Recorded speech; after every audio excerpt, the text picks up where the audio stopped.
Okay. Hi.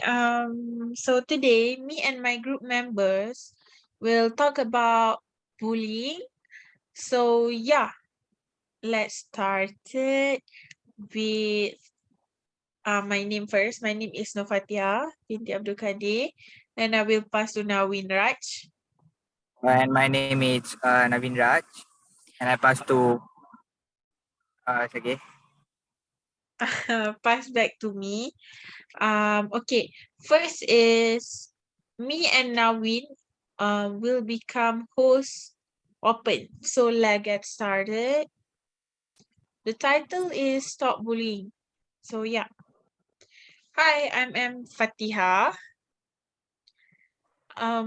So today we'll need to talk about stop bullying and take a stand. So today we are going to be talking about bullying and all kinds of harassment and what you can do about it. So yeah, Raj, how about you?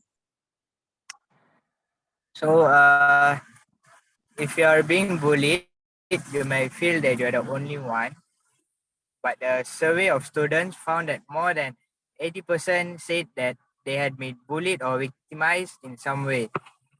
And as uh, Mr. Naveen, I travel all around the country talking to young people about this topic. And when I ask them if they have been bullied, almost every hand in the auditorium goes up. Oh, I see. And this is a problem for both boys and girls. Why do we go inside and find a quiet place to talk? Why is this issue so important to you? So when I was in the ninth grade, I was the victim of pervasive and severe racial and sexual harassment. Even though I'm a boy, but I do get it. So and it started out simply with the name calling and teasing and taunting.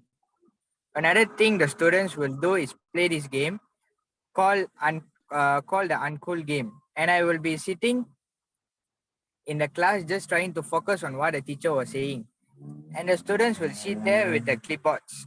And for the entire class period, what uh, sorry, because I'm nervous a bit. So and for the entire class period, they will watch and monitor everything I will do. So and they will write it down. So if I went like this, they will write it down. If I cough, they will write it down, and everything they will write it down. So it was degrading experience to say the least. Did you have any idea why they were doing this? I can't really say exactly why they were doing it. I think one of the things was my racial background. My mother is uh, my mother is an African American and Cherokee Indian, and my father is a Mhm. Greek. But that's the truth. So that combination right there sets me apart. But aside from that, I really don't know exactly what if was about me that made me the target. How did you feel about that? I was very scared and I seriously felt very helpless because it seemed as if no one in the school was willing to stand up and help me. And I was only 13 years old at the time and I really didn't know how to best protect myself. And so I will go to the school every day, basically just hoping to be invisible and just hoping to make it through each class period life. Oh, I see. Oh, you have been going across the country talking about this with students from all over the place. What kind of been their responses? They take So action or many, not? yeah, from my survey, so many students have similar experience. I've heard of students who get beat up every day. I've heard of students who don't want to go school anymore because of what people say and do to them. And it's been heartbreaking to know that I'm not the only one who experienced this. So every school I go to, I've met so many young people who say this is my life as well. Oh, I see. But from this, most people just don't even seem consider that bullying, and I'm right.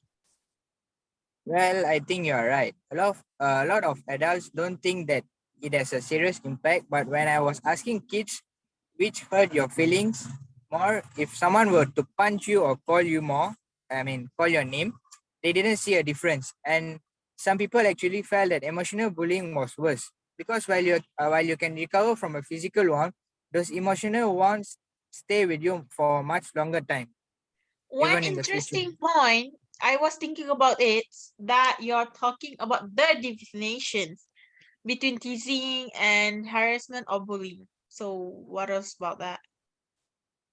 So that's a great decision. I think teasing is something that happens between friends and both people know that they have equal amounts of power. Nobody is feeling bad about the situation and both people live feeling good about the exchange. But harassment is where one person has more power. Maybe it's because they are stronger. Maybe it's be a gender, or it can be a whole host of reasons. So, but only one person is laughing there, and the other person leaves feeling sort of degraded and dehumanized. What should students do about that? So one of the things I've noticed that students have been doing is starting groups across the country, and they decide that they no longer want to deal with the violence and bullying in their schools. Ah, I see. Okay. So that's all from our part, being a host and being a judgment. And the next part is I will pass to Aina, which is the title is You Have the Power, Peer Education segment. So yeah, that's all from me and Raj, and I will pass to Aina, Zuri, Abu, and Christina. My name is Nanda Shasha Abdulgani, so I will pass to Zuri. My name is Zuri Fauzan bin Zuraimi, so I will pass to Abu. Hi, my name is Abu Hazrik, so I will pass to Christina. Hi, my name is Amatullah Wana Christina, so I will pass back to Aina. So we talk about education segment, so student can create anti-bullying about what bystander can do. And for my part, I don't think that there's anyone anywhere that's never been a bully or been a victim or even a bystander. We would joke about remember back in middle school when we used to bully and we would laugh about it. Christina? Full essence to say, I know what I talk behind people's back, and I know that I have a listen to people talk behind people's back and not saying anything. As I am getting older in high school, I am realizing that talking about someone is the best way to approach the situation. You start to realize that it was funny, but it was wrong. And there are so many other things that you could do that would be fun or would be funny that we offend somebody else. It's easier to just go up to them and tell them, this is what you did, and I don't really like what you did about that situation and what you said about me. Others us are just ignorant, so no one actually just says do something about some like the bully just keep on doing is because no one tries to stop them. And so by the time it get to the high school, it just seems like everyone is doing.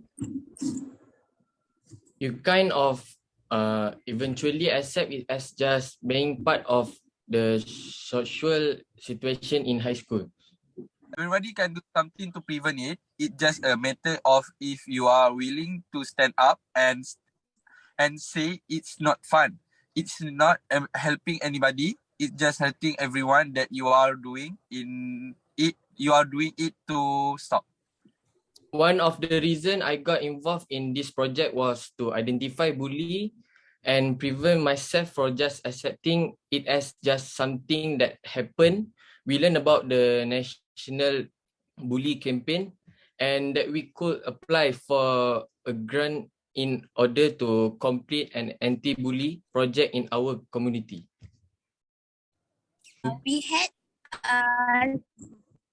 had like a month of planning before, and so at lunch meetings we would talk about what we were going to do with the kids and how we were going to get administrations involved.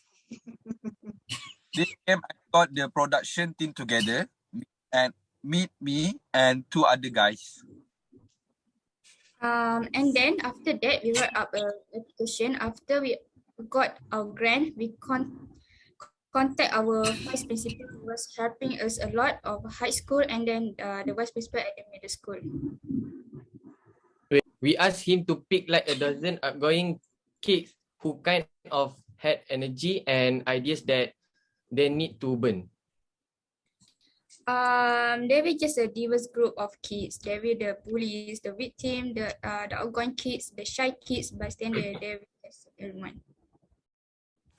It was interesting to see their perspective on what bullying is. Thank you. So that's it for our group. Thank you. Bye bye. Thank you.